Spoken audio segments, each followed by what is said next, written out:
Transparence et rationalisation des revenus du pétrole, deux défis majeurs pour le Tchad.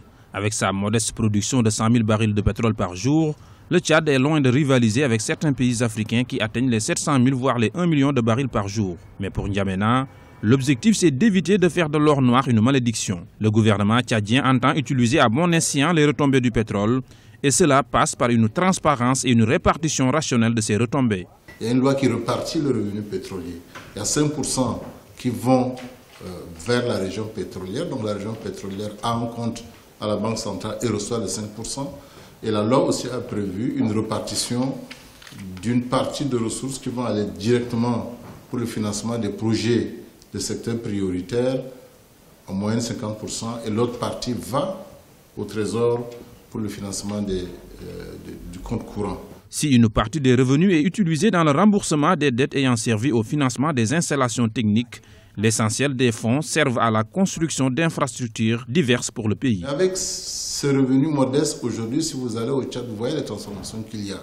Nous étions, avant le pétrole, à environ 300 km de route bitumée. Aujourd'hui, nous sommes à 3000 km de route bitumée à l'espace de 10 ans. Les universités qui sont construites, les écoles, les hôpitaux modernes, tout cela, c'est grâce aux revenus pétroliers. L'autre volonté du Tchad, c'est d'éviter le syndrome hollandais qui consisterait à une surexploitation des ressources naturelles, ici le pétrole en l'occurrence, au détriment des autres secteurs de l'économie.